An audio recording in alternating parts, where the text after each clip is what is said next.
nothing about us without us. That's kind of the mantra.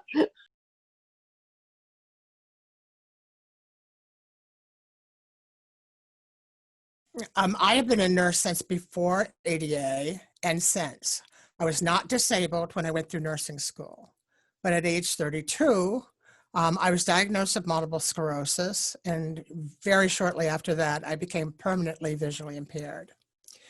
I interviewed for a job right when ADA started for a triage position where it was in a home health care agency.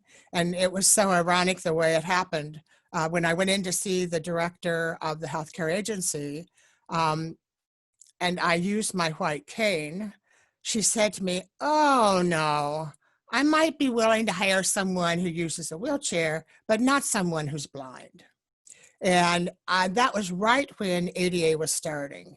And I knew exactly what she had done was not right, but it was just too early when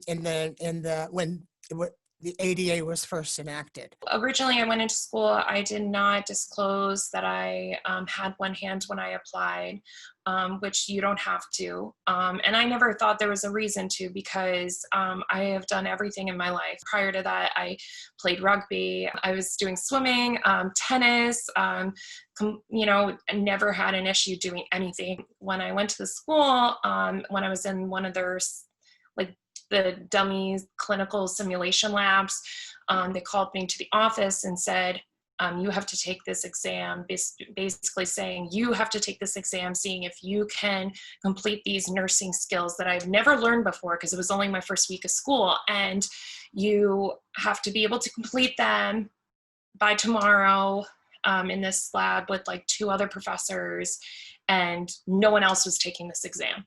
I had no idea of my rights. I had no idea about anything. And they were like, well, you don't have to do it perfectly. You just have to have the potential to do them so you can complete the program. And I was like, well, I don't know. I guess that makes sense. So I took it, and it was scary. Like, they really actually expected me to do it perfectly. And these were like very high level nursing skills, like suctioning, putting in a Foley, doing subcutaneous injections on a baby. Like, it was just all very, very high level nursing skills that you learn probably your 4th semester, 3rd semester. And I had to do it my first week of school. In 2008, I started nursing school. And later that year, I was in a traumatic accident that left me with a spinal cord injury, and I'm now paralyzed from about the shoulders down. While I was in the hospital, I realized that nursing was still what I really wanted to do. I didn't want to change my career path. I didn't want to try anything else. Nursing was truly my passion, and I wanted to go back to school and finish the degree that I had started. When I was released from the hospital, I had the opportunity to get right back into the next semester, which was only about a week after my release date. But the nursing school that I was in had a lot of questions, which, fair enough, I had a lot of questions too about how I could possibly go back to school in my condition, learn the skills and the knowledge that I needed to be a nurse, and to eventually graduate and get a nursing job while in a wheelchair and trying to, just figure out what that would even look like. With all of the questions that I had, all of the doubts that I had and other people had, nobody had a good concrete reason of why it couldn't happen.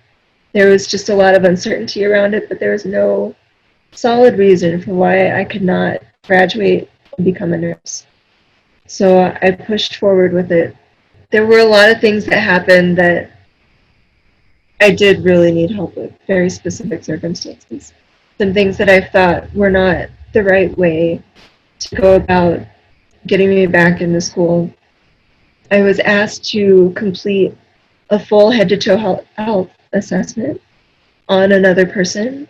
It was recorded. It was beyond the health assessment exam that other students had gone through and what I had already gone through in my health assessment course. It was a full assessment that took 3 hours to complete, whereas my initial assessment for the course that I completed before my accident was 15 or 20 minutes. This was their solution, their objective way of getting me out of my classes and out of the program. That it felt terrible. That was harder to deal with than coming home from the hospital and learning to live my new life with my disability. One of the things that is a common issue is students who have invisible disabilities tend not to want to disclose, partly out of fear that they will be somehow penalized, or in some cases fearful that they might be dropped from the program, not realizing that the law does protect them. The legal backing of the ADA was what I needed to just get my foot in the door and let them know that we have to try this. I don't think I'd be here without the ADA.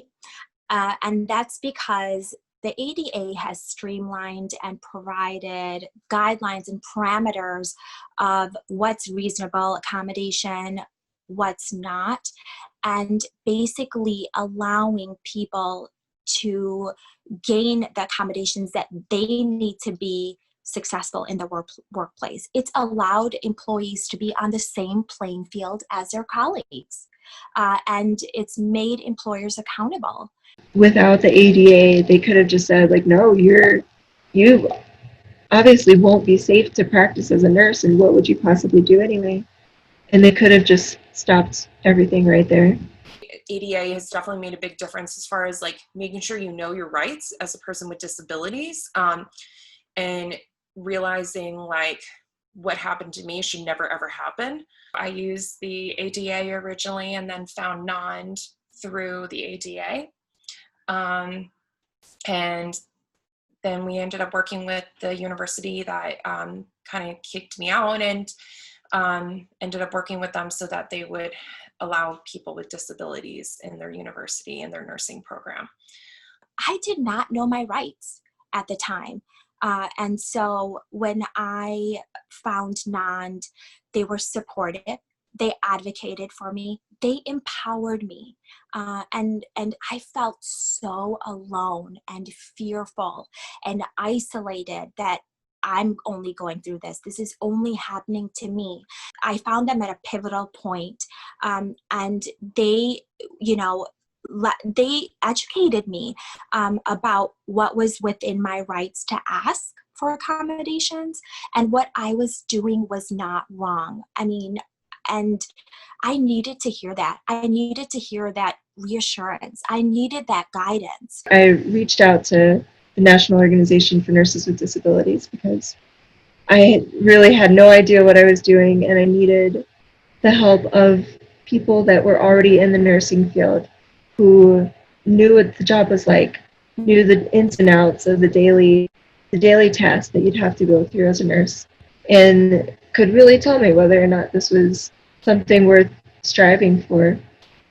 And when I reached out to them, they were nothing but supportive and said that, no, there is no reason why you can't be a nurse. You just have to keep moving forward. NOND provided not only that support, just knowing that, yes, this is possible and you have to keep moving forward, but they also helped connect me with people in my area that could be an advocate for me. If there had been someone there who had a sense of what I was doing, it would have facilitated what I eventually managed to do after several years. And I think that's a really important role that NOND fills, that if individuals become aware of that community of nurses who and other healthcare providers who have adapted, who have continued, who have insisted on continuing to practice, despite any limitations. For me, it's given it's an organization or a vehicle that gives voice to the issue of this, of opposing this discrimination. For me personally, as a nurse with a disability, NOND has given me a sense of community. It's really just been the community that they've provided to me that's been the most helpful. It is required by most employers, if you're a nurse, to be basic life support certified. And through our efforts in requesting that American Heart Association be a thought leader with us and to be more inclusive of a population that may have more psychomotor skill difficulty, to create a program where people who cannot do all or any of the actual physical skills of CPR can learn how to advise someone else to do so while emergency responders are on the way. People who generally are not given the opportunity to apply CPR cannot advise someone, and they can help save lives. So it gives us a lot of pleasure, finally, after this amount of time, to have worked with American Heart Association to have this program in effect.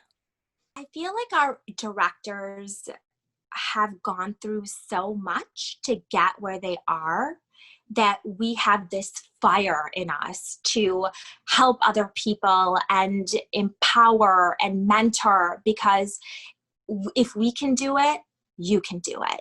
And I feel like when people are going through challenges or obstacles, it can be very isolating, like I referenced previously, and knowing that you have emotional support, knowing that you have resources, and us being able to guide other people in the disability community with that is so rewarding. The same kind of anger that I felt initially when the nurse said, and nurses with disabilities should retire, or when somebody told me that I was not employable, has occurred within most of the members of our board of directors that have experienced some very blatant discrimination. And although it's devastating, they all felt the same way. This is not right. Something has to be done about it, and that we don't want anybody else to have to go through what we've experienced. So that's what I believe the passion drives our mission. And we have our members of our board and advisory committee members. They work the evenings, they work weekends, they will work holidays, they work in the middle of the night on behalf of our organization. And that's a very unusual thing. So it has to be the passion that is driving our nurses and other members of our board to do the work, because they see what's happening over time is creating change. I think everyone's passionate just because everyone went through a situation where they were discriminated against because of their disability. We just have so many people in our organization from so many different kinds of disabilities that got discriminated against, whether they didn't have the disability prior to being a nurse or nursing school and then developed it later and then had to change career paths because what they were doing didn't work for them anymore, and how to advocate for yourself and use the skills that you had prior and your newfound skills in order to help others as a nurse still. Others like myself, couldn't get into nursing school because of their disability, or some people can't get jobs because of it. So we all have high passion to help others realize you are not alone. We were there with you, and you will get through this. You might have to be more creative, but you can get through this. Our organization receives inquiries on a daily basis about discrimination that's still occurring in institutions and work places. So there's still employers that are not following ADA guidelines. They're subtly discriminating and even blatantly. And so, awareness, education is the key. I mean, nurses are accustomed to advocating for others. Self-care is an issue for nurses. Self-advocacy is a big problem. And when you're forced to do it by circumstances, it can be a little uncomfortable to begin with. Disclosing my disability was a game changer.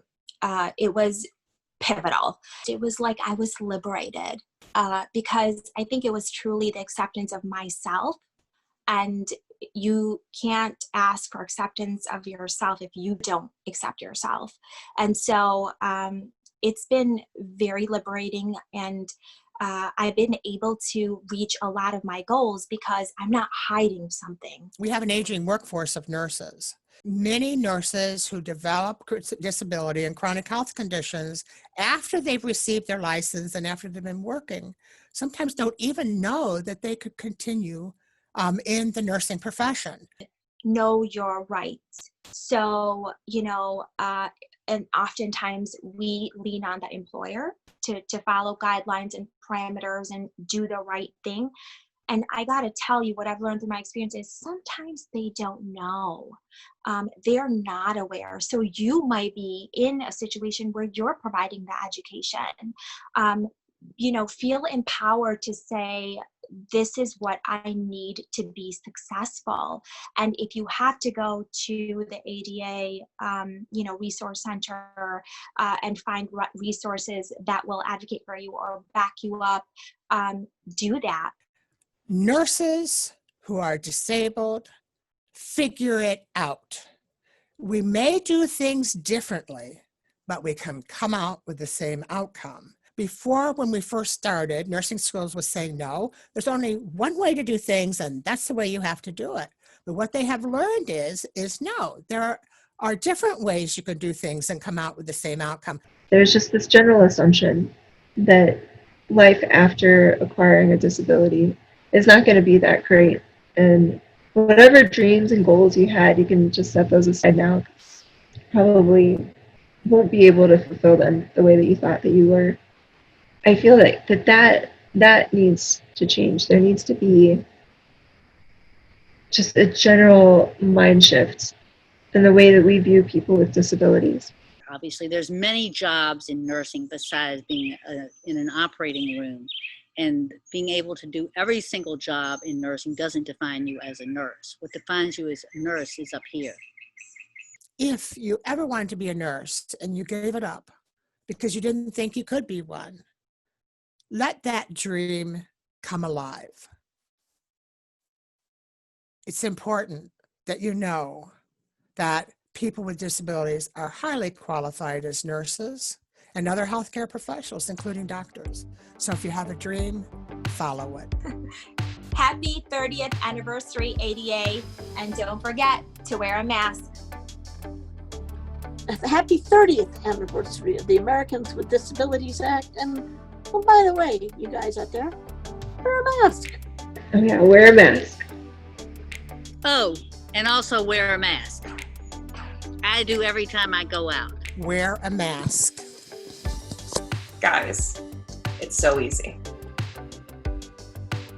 Just wear a mask. Not that hard.